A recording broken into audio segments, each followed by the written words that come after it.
Okey, baru-baru ni viral satu video di mana seorang wanita warga asing yang menangis dalam kereta meminta diberi juga harga petrol ikut subsidi punya price lah.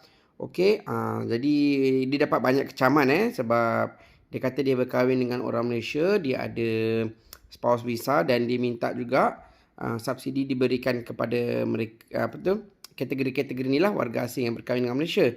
Okey, satu perkara yang saya nak sampaikan lah apabila kita berkahwin dengan warga asing saya pun berkahwin dengan warga asing juga ya. Apabila kita nak berkahwin dengan warga asing, kita kena tahu apa itu hak, apa itu kemudahan dan apa itu keistimewaan. Okey, apa itu hak? Hak tu macam kamu nak berkahwin dengan warga asing ke, nak kahwin dengan warga tempatan ke, itu adalah hak kamu, hak peribadi. Okey, itu adalah hak. Apa itu kemudahan? Kemudahan tu contohnya lepas kahwin kamu boleh diberikan visa kahwin, visa untuk tinggal bersama Malaysia, bersama pasangan di Malaysia lah.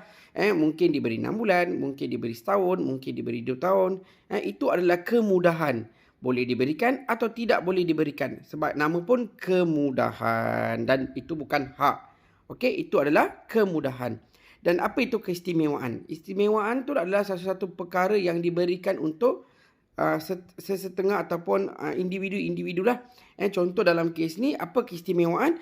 Keistimewaannya adalah harga subsidi ni adalah kepada warga negara Malaysia yang layak. Dia kena ada lesen, dia ada IC, lepas tu adalah kategori-kategori dia. Itu adalah keistimewaan yang diberikan kepada warga negara Malaysia. Okey, jadi kamu tak perlu menangis-nangis nak minta harga subsidi diberikan kepada kamu kerana susah isi minyak. Okey. Siapa yang berkahwin dengan warga negara Malaysia ni, mintalah pasangan kamu tu isi minyak dulu. Lepas tu kamu boleh gunakan kenderaan. Okey?